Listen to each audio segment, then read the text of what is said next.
வணக்கம் ஃப்ரெண்ட்ஸ். நான் இன்றைக்கி அச்சாறு செய்ய போகிறேன். அதுக்கு ஒரு பெரிய பப்பாக்காய் எடுத்து அதை சின்ன சின்ன துண்டுகளாக வெட்டி வச்சுருக்கிறேன். இதில் 650 கிராம் கேரட் இருக்குது, அதையும் குட்டி குட்டியாக வெட்டி இருக்கிறேன். இதுலேயும் 600 கிராம் வெங்காயம், இதில் 500 கிராம் பச்சை மிளகாய் எடுத்து நடுவால் இடையால் இப்படி கீறி வச்சுக்கணும். இதில் பார்த்திங்கன்னா இடையால் நடுவால் கீறிக்கணும். நாங்கள் சேர்க்க போகிற மசாலாக்கள் உள்ளுக்க சேர்கிற விதமாக இது 4 மேசக்கரண்டி கடுகும் 4 மேசக்கரண்டி மிளகும் பவுடரை அரைச்சி வச்சுருக்கேன். இந்த கப்பளவுக்கு கிட்டத்தட்ட 150 கிராம் உள்ளி அரைச்சி வச்சுருக்கேன். 150 கிராம் இஞ்சி, ஆப்பிள் சீடர் வினிகரம் எடுத்து வச்சுருக்கிறேன். மிச்சம் என்னென்ன சேர்க்குறேன்னு சொல்லி பார்ப்போம். இப்போ மண் சட்டி காயுது. நார்மலி மண் சட்டிக்கு தான் செய்யணும். இவ்வளவு தொகைக்கும் இந்த மண் சட்டி காணாது. நான் பிளாஸ்டிக் சட்டியில் மிக்ஸ் பண்ணி போட்டு இப்போ இந்த போத்தில் போட்டு வைப்பேன். இப்போ மண் சட்டியில் நாங்கள் என்ன செய்ய போகிறோம்னு பார்ப்போம்.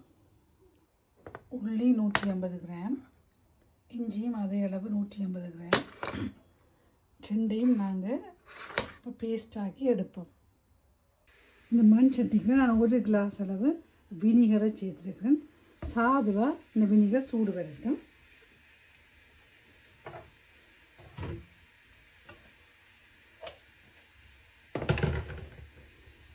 வினிகர் சூடாகிட்டு நாங்கள் அந்த வினிகருக்குள்ள இந்த பப்பாக்காயை போட்டு 1 நிமிஷம் விடுவோம். 1 நிமிஷம் நல்லா இந்த வினிகரை பிரட்டி போட்டு நாங்கள் இதை எடுத்து வடியால் வைப்போம்.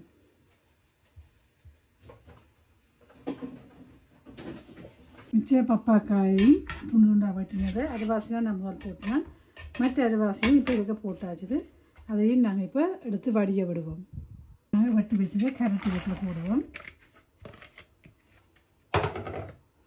அதையும் நாங்கள் 1 நிமிஷத்துக்கு கொஞ்சம் கூட விடுவோம். கேரட்டில் அவிய தேவையில் 1 நிமிஷத்துக்கு கொஞ்சம் கூட விடுவோம். கூட விட்டு நல்லா பிரட்டிட்டு அதையும் எடுத்து வடிய வைப்போம். நாங்கள் இப்போ உரித்து வச்சுட்டு வெங்காயத்தையும் இதுக்குள்ள போட்டு சேர்த்துக்கொள்வோம். அதையும் ஒருக்கா கலந்து கொடுப்போம். அந்த வினிகரில் அதுவும் நாங்கள் 1 நிமிஷம் கலந்து கொடுத்தா காணும். கன நேரம் தேவையில்லை. ஒன்றுலேயும் தண்ணி படக்கூடாது.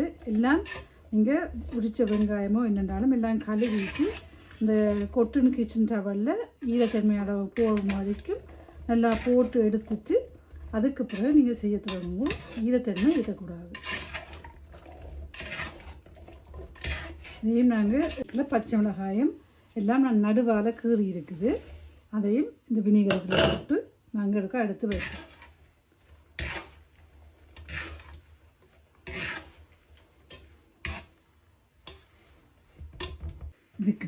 ஏற்கனவே இதுக்குள்ள இருக்கிற வினிகரை நல்லா கொதிக்க விடுவோம். அதோட இதுக்குள்ளேயும் 1 கிளாஸ் வினிகர் எடுத்து வச்சுக்கோங்க. எல்லாத்தையும் நல்லா கொஞ்சம் இந்த வினிகர் நல்லா சூடு வரட்டும்.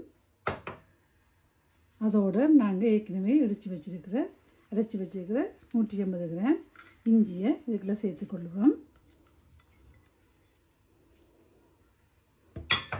அதோட 150 கிராம் உள்ளி பேஸ்ட்டையும் நாங்கள் இதில் கலந்து விடுவோம்.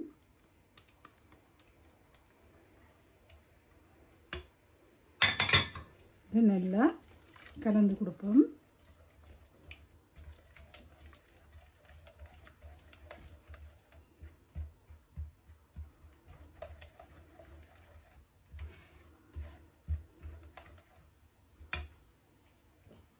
இதுக்குள்ள பார்க்குறதுக்கு கலர்ஃபுல்லாக இருக்கணும், வடிவாயும் இருக்கும்.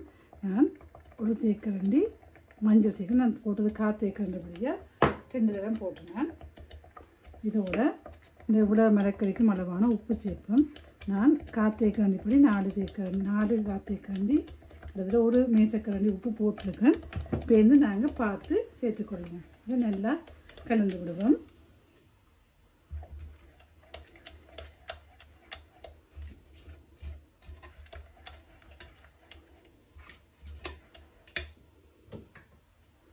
இதோட நான் 4 தேக்கரண்டி சீனியும் சேர்த்துக்கொள்கிறேன். அதையும் நல்லா கலந்து விடுவோம். இதோடு நாங்கள் இடித்து வச்சுருக்கிற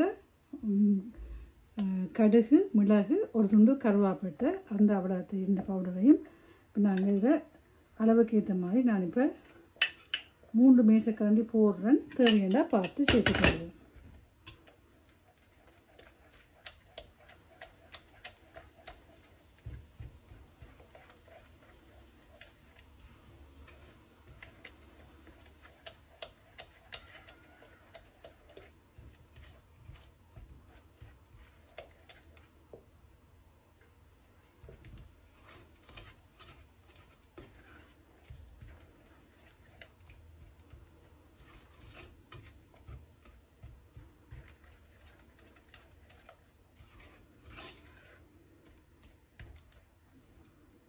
இந்த உப்பு எல்லாம் காணுமான்னு பார்ப்போம். உப்பு காணாது, நாங்கள் உப்பு கொஞ்சம் போடுவோம். இது சீனியும் கொஞ்சம் போட வேண்டியதுக்கு இன்னொரு மேசக்கரண்டியும் சீனி போட்டுவிடும். நான் ஒரு மேசக்கரண்டியில் சீனியும் இப்போ சேர்த்துருக்கிறேன்.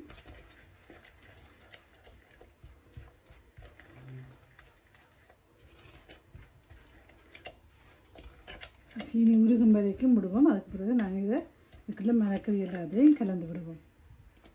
எல்லாத்தையும் நல்லா கலந்து விட்ட பிறகு இதுக்குள்ளே நாங்கள் இந்த வெட்டி கலந்து வச்சுருக்கிற வினிகர் செய்த மரக்கறி எல்லாத்தையும் போட்டு பிரட்டுவோம். இந்த மண் சட்டிக்கு இருக்கிறத நாங்கள் இப்போ இதுக்குள்ளே போடுவோம்.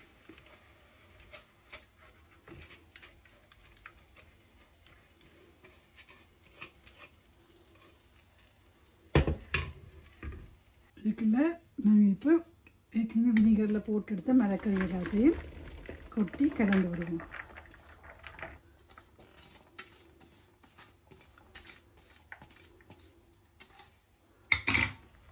இந்த க்ளவுஸை போட்டு செய்யுங்க, இல்லைன்னா மர அகப்பியால் கலந்து விடுங்க.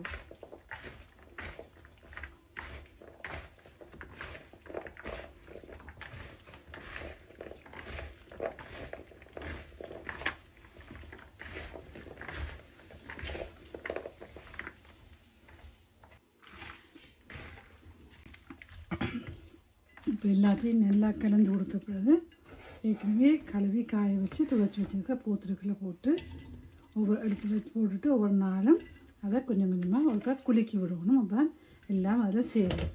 எல்லாத்தையும் பூத்துருக்குள்ளே போட்டு வைப்போம். எல்லாத்தையும் பூத்துருக்க போட்டாச்சு. மிச்சம் கொஞ்சம் சட்டிகளையும் வச்சுருக்கேன். இப்போ நாங்கள் ஒரு பொருத்தியும் அப்படி வச்சுட்டு அதுக்கு மேலால் அதில் மூடியை நாங்கள் மூடி வைப்போம். ஒவ்வொரு நாளும் இப்படி எடுத்து சரித்து கலந்து கொடுத்தீங்கன்னா அது அவிகிறதுக்கு கலக்கிறதுக்கு ஈஸியாக இருக்கும். Thank you friends. பிடிச்சிருந்தா லைக் பண்ணுங்கள், செய்து பாருங்க, கமெண்ட்ஸ்லையும் சொல்லுங்க. தேங்க்யூ.